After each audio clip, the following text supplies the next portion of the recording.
Bonsoir à tous et à tous. J'ai essayé d'être un peu drôle, même si le moment n'est pas à rigoler. Alors, coronavirus, assieds-toi bien, car cette vidéo-là, je veux que tu gardes ça pendant longtemps. Je sais qu'il y a beaucoup de gens qui ne vont pas comprendre ce que je suis en train de dire, mais sachez que je vous comprends. C'est ça le truc. Je comprends tous ceux qui vivent dans la peur et tout le reste. Mais je vais vous expliquer quelque chose. Moi, j'étais en France. D'ailleurs, même j'étais dans la ville du Mans. Quand Trump a annoncé qu'il fallait rentrer, mais rapidement, si nous allons fermer les frontières. Moi, mes camarades m'ont appelé. Faut qu'il regarde au Canada, aux États-Unis. Si tout le monde m'appelle, faut qu'il vienne, pour rentrer. Il y a un train, ils vont fermer les frontières, même si Trump a dit, c'est ça les Européens qui ne vont plus rentrer. Les Américains pouvaient rentrer, même si c'est plus tard. Mais bon, sous la panique, j'ai appelé mon gars, le jour de mon anniversaire, j'ai appelé mon gars, j'ai dit, yo, Yadra, c'est comment? On s'est assis nous dessus l'ordinateur, on a checké les billets d'avion, on a trouvé un billet d'avion, il y avait deux billets, il y a un billet qui partait au Canada que je pouvais payer, il y a un autre billet qui partait aux États-Unis, je pouvais venir, même si quelqu'un partait à LA, il allait rentrer. Et puis, figure out, trouver comment elle est arrivée à Boston. Donc, j'ai pris le billet qui allait à New York. Donc, je paye mon billet, j'arrive à New York. New York, d'ailleurs même j'arrivais à 22-23 heures avant le couvre-feu. Donc là, je loue voiture, je loue chambre d'hôtel, pour y dormir, je suis parti, il n'y a pas roulé 4 heures de temps pour arriver à Boston. Et puis je décide de rester dans New York. Ok, New York est vide. Franchement, il y a trouvé que New York était vide. Il n'y a pas d'art. Je comprends la panique. Maintenant, voici où ça devient bizarre. D'abord, il appelle mes gars. On dit, oh, Frankie, il n'y a pas l'eau. Il dit, ah, ils ont coupé l'eau. Il dit, non, il n'y a pas l'eau à Walmart. Il n'y a pas l'eau partout. Il dit, bon, est-ce qu'ils ont coupé l'eau chez toi? Il dit, non, je ne comprends pas, Francky. L'eau, il n'y a pas l'eau. On allait à BJ's, il n'y a pas l'eau. Il dit, mais est-ce qu'ils ont coupé l'eau? Il dit, non. Il dit, mais les gars, vous exagérez. N'importe qui a fait les études dans sa vie. Bon, même si tu n'as pas fait études. En tout cas, si tu as vécu en Afrique, que tu avais CPA A, B ou C, tu vois, non? Parce que tu as fait D, c'est grave. Mais, n'importe qui est là à l'école sait que tu peux prendre une casserole, mettre de l'eau dedans, faire bouillir, et puis attendre que ça refroidisse, verser dans un tube, dans un bol, et puis mettre dans ton frigo. Tant qu'ils n'ont pas coupé l'eau, arrêtez vos conneries de oh, il n'y a plus l'eau. C'est-à-dire que la panique a tellement un niveau que n'importe quoi où tu peux résoudre avec un sens. C'est-à-dire que ton sang, tu peux... Non, ça t'a fait pitié, actuellement ça chauffe, hein. Les gens n'ont plus la tête à réfléchir. Ok. Quand il a fini, on dit, ah, Francky, il n'y a pas de papier hygiénique. Il dit, ah, vrai. Donc là, tu rentres au supermarché, c'est papier hygiénique que tu cherches. Bon, c'est vrai. Comme nous sommes des humains, nous mangeons. Étant donné que nous mangeons, on doit chier. Ah, tu as chié. Mais, je comprends. Il te faut papier hygiénique. Mais encore une fois, si toutefois, worst comes to worst, c'est-à-dire que quand l'Américain te dit worst comes to worst, c'est-à-dire que si toutefois même là, hein, on arrive au bas même de l'échelle, qu'on dit à plus rien. Chier là, ça doit être le plus petit des soucis. Parce que si tu appelles CP1 A, B ou C, peut-être pas D, E, F, mais A, B ou C, si tu as vécu un peu, c'est là que tu vois que l'éducation qu'on a en Afrique est chic, quoi. Même si tu as été musulman, un musulman, tu vois, ne panique pas s'il a fait de papier hygiénique, il sait. Il sait comment se torcher le cul, il sait. Mon frère, si tu ne sais pas comment te torcher ton cul parce que tu ne trouves pas papier hygiénique, paye le grand-mère $50, viens en consultation parce que je n'ai pas dit ça sur vidéo. Je vais te dire comment tu peux nettoyer ton cul sans papier hygiénique. Il faut qu'il fasse une vidéo spéciale pour ça. Comment nettoyer de l'anus sans papier hygiénique. Il y a tellement de moyens. Dis-moi qu'il n'y a plus de riz. Il a paniqué en bon bêté. Il a paniqué. Donc le gars, après avoir parlé de papier hygiénique et d'eau, maintenant me dit, mais riz même il n'y a plus. Il dit, mais pourquoi tu peux mettre riz au 3e niveau? Comment? Ah, passe bon. Tu comprends, non?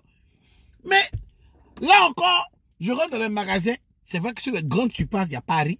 Mais quand tu vas sur les petits Chinois du quartier, bon, c'est un Chinois. Mais bon, quand tu vas dans les petits Arabes et les Indiens du quartier, il y a riz chez lui. Il y a des petits sacs de riz là. Même si c'est un peu cher, mais il y a riz. Ça, c'est autre chose. Il y a spaghetti, tu peux payer les petits packs, tu peux pas obligé d'aller soulever tout le magasin. Mais il y en a. Moi, quand je rentre dans le magasin, il y a tellement de trucs que je peux pas parler, bouffer, qui me dit, ok, je comprends la panique. Je dis que c'est parce qu'il y a panique que les gens ne sont pas assis pour dire, bon, attends, je m'assois, j'ai réfléchi, puis make sense out of nonsense. Tu comprends, non? Je ne dis pas, encore une fois, je ne dis pas que je n'évalue pas la hauteur de la situation. Mais je suis en train de vous dire que, pour tous ceux qui sont en France, ou aux États-Unis, non, laisse France d'abord, pour ceux qui sont aux États-Unis, ou au Canada, il faut vous calmer. On a seulement stage 1.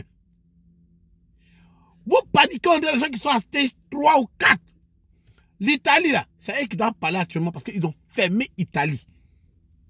Quand ils ont fermé l'Italie, on a bouclé l'Italie. Personne n'a le droit de sortir de chez lui. Sauf si tu as une bonne raison. Si la police te voit dehors, on peut donner une amende, tu peux aller en prison. À moins que tu donnes un papier qui dit je vais travailler, et puis c'est un travail où on dit que tu dois être au travail.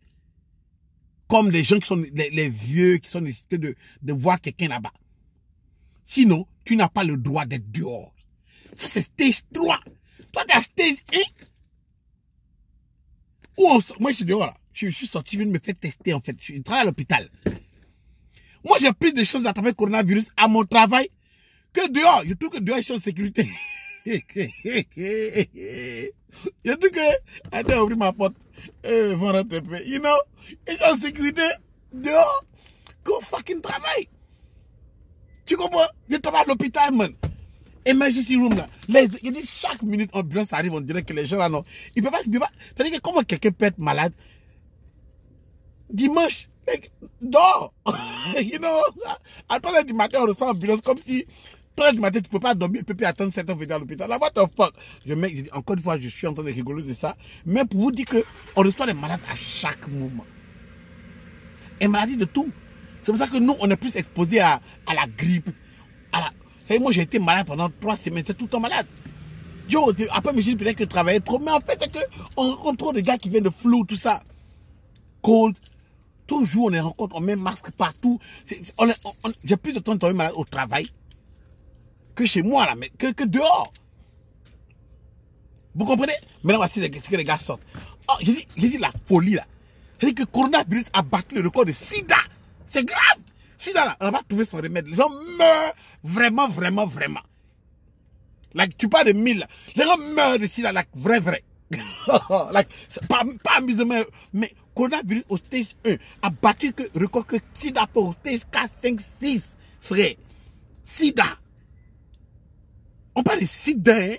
C'est-à-dire que, c'est comme si tu me dis que, Pancho le Gâté fait plus de poids que Mike Tyson.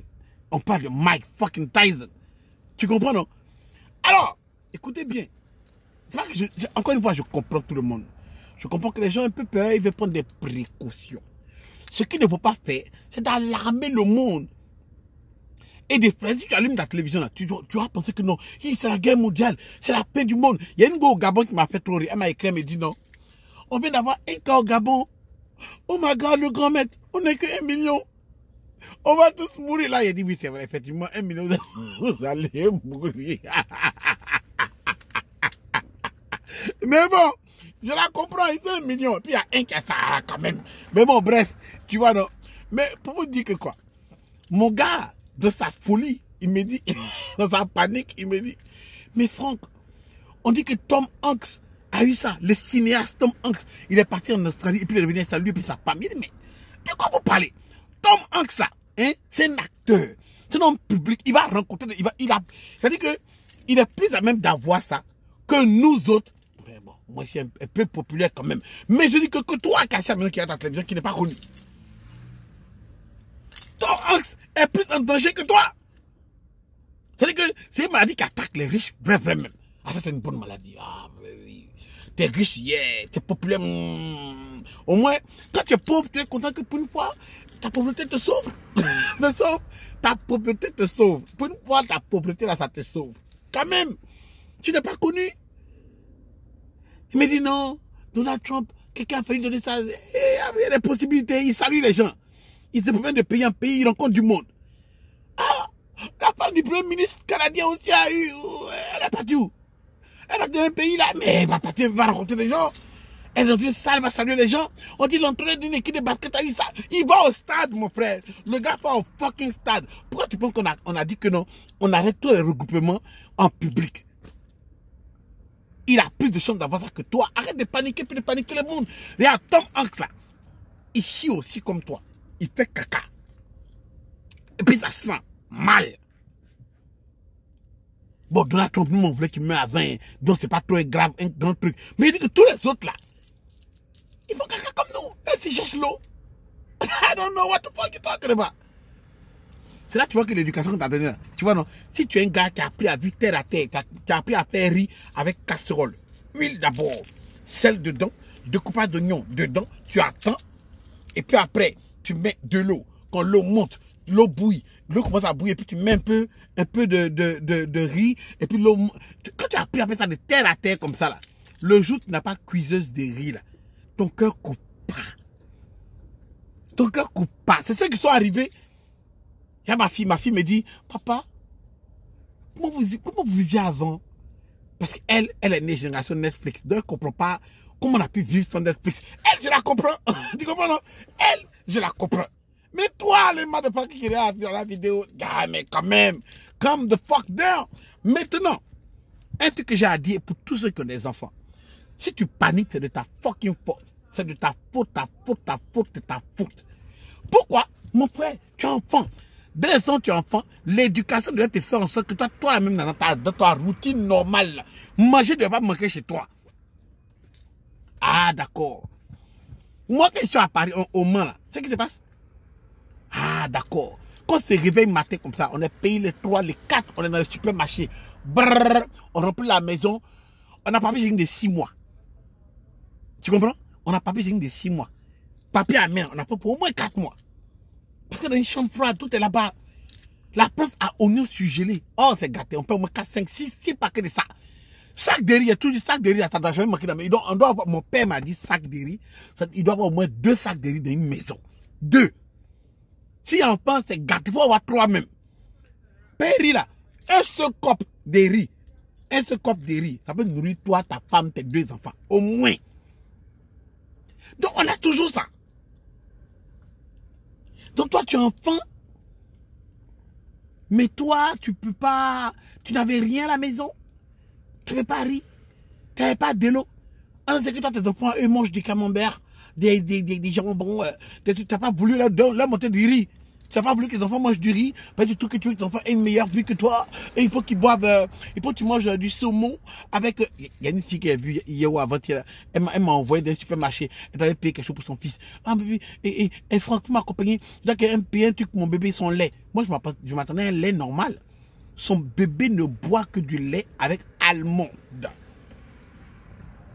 C'est-à-dire que le lait aux amandes là, c'est ça seulement que lui boit. Lui, depuis le bois normal, le lait normal. Elle dit non, mais il prend pas ça, ok? Il prend sa balance souvent depuis. Lui-même, il n'aime pas. Il dit d'accord, toi, tu vas mourir. Les gens, ils habituent leurs enfants à des conneries et ils ne savent pas que demain n'est pas garanti. L'avenir, c'est la seconde d'après. Tu comprends, non? L'avenir, c'est la... On dit non, on ne sait pas ce que demain est fait, on ne sait pas ce que demain va être. Ma petite, aujourd'hui c'est lundi, demain va être mardi. On va faire des trucs pour mettre dans ton frigo. Quoi, on sait pas de quoi que demain. Demain c'est mardi, bitch. Prends les trucs dans ton frigo. La prochaine fois qu'on te dit, tu vas rester tranquille. Non, les gars, vous, quand tu allumes ta télévision, on te panique. Tu allumes ta télé, tu paniques. C'est vrai qu'il y a des mesures, et puis les mesures de précaution qu'on te demande de prendre. C'est pas quelque chose que tu savais pas, c'est pas quelque chose que tu savais pas avant. Il faut te laver les mains. Tu savais. Tu chites là ta main. Tu vois, que tu touches tes choses, tu laves ta main. Tout le monde sait ça. Tu vois, c'est même ça devient important. Tous ceux qui se plaignent aujourd'hui et qui paniquent, c'est des gens qui ne sont pas habitués à quelque chose. C'est tout. C'est quand c'est gâté que tu vois qu'en fait, 90% de la population aime aller faire fête. Les gars aiment gazer. Les gens n'aiment pas assez chez eux. Sinon, nous, les gars qui sont casaniers, on fait tout à la maison. On fait petit chilling à la maison. Nous là, on n'a aucun problème. Mais pour voir les gars qui sortent Et puis samedi arrive, puis il n'est pas dehors. Il sent que on va mourir. Parce qu'il n'est pas en boîte. Il ne veut pas aller en boîte. Le bar est fermé. Tu vois, non, on va mourir. Sinon, moi qui suis casanier, moi là, moi, ma chambre, on appelle ça le no moving room. Il y a télécommande à côté de moi, j'ai un petit frigo à côté de moi. Tu comprends, non? Si je me lève de mon lit, c'est qu'il m'a pissé. Et puis, il me lève, il va prendre, et même mon frigo à côté de moi, il me penche comme ça, il ouvre le frigo. Depuis qu'Alexa s'est gâté. Alexa, what time is it? Il est 9h. Bye. Il me rend d'or. Il dit, c'est gâté. Nous autres qui sommes habitués à rester chez nous à la maison, là, on n'a aucun souci. C'est que ceux qui ne peuvent pas rester tranquilles, là, c'est eux qui se plaignent. C'est eux qui ont peur. Maintenant, une chose. Et ça, je m'adresse à tous ceux qui regardent cette vidéo. Quand je suis allé en France, j'ai vu des Chinois. Quand on a ouvert le métro, les Chinois étaient là. Tout le monde a crié coronavirus. Ils sont allés de l'autre côté. Moi, je suis monté à côté des Chinois. Là. Tu comprends? Parce qu'en Chine, il y a des millions de personnes. C'est parce que 1000 ou 3000 ou 4000 ont eu que toute la Chine a eu. C'est pas... Je comprends la situation, mais c'est méchant. Aujourd'hui, là, les Chinois même ont résolu leurs problèmes. Vous êtes ouf. Maintenant, tu vas dire quoi? Moi, je suis rentré, même camarade qui dit non, faut rentrer. Dès que c'est arrivé, on dit, ah, vous pas venir chez nous. Hein. C'est-à-dire que je vais en France, choco comme Michael Jackson. Je reviens comme la peste, mon frère. Je comprends. Mais là, tu vois tes vrais camarades. Parce que normalement, c'est moi qui devais dire, les gars, je me sens pas bien, je suis un peu malade, je pense que restez chez moi. Tu vois, non. Je n'ai pas envie de vous contaminer. Mais toi, mon camarade, c'est pas toi de me dire non, ne viens pas chez moi. Ça fait bizarre, frère. Je me sens comme la peste même. Tu comprends? Maintenant, quand tout ça c'est fini, tu m'appelles et tu dis, viens en bois. Tu vois, affaire là, non. C'est bise. Parce que là, il vient de l'hôpital. Je travaille à l'hôpital. Je vais me tester. Je ne suis pas malade. Ça va. Mais on a dit, bon, comme tu vois les gens de l'hôpital, les employés, ils m'ont dit, ah, faut que tu allé en France. Quand il partait, c'était choquant. Hein. Ah, tu t'en vas à Paris pour une semaine? Oh my God, quelle chance tu as. Oh my God, you're so lucky. You're going to Paris? Oh my God, this is romantic. Là, c'est devenu mauvais. Donc, à cause des employés, je vais devoir rester à la maison 2 semaines en quarantaine. Ça, c'est ce qu'ils disent. Mais c'est ce que je vais faire. Toi, tu me connais, moi, un voyageur. Ah, tu m'as bien d'avion pour aller à Las Vegas. C'est $60. Vrai! C'est le moment de voyager. Il risque de prendre à LA. Oh, moi, tu me connais mal. Moi. Quarantaine. Ma petite, c'est en 70 ans, je vais me mettre pour vous donner. Aïe, on m'a testé, c'est pas malade. Non! Je vais me mettre en 90 ans. Je vais me... Peut-être en Chine, il n'est pas parti. Et pour vous dire la vérité, si j'avais le choix, je serais resté en France. Si j'avais le choix, je serais resté en France. Mais je trouve que c'est pas gentil. Tu vois, non, c'est bizarre. Je comprends. Je comprends. Mais tous ceux que vous voyez là qui viennent de France ne sont pas forcément contaminés. Voilà. Je vous dis, il y a du monde en France. Voilà. C'est pas un, deux. Là, cette maladie va finir tout près là, en été. Il ne résiste pas à la chaleur. Tout près, dans 1 mois, c'est fini. Dans 1 mois, c'est fini. Après cela, oh, c'est regarder ici. Moi, je dis, oh, c'est voir, oh, rigoler. Mais maintenant, il essaie. Et maintenant, là, il essaie. Ah, il sait ce qu'on fait. Allez, peace.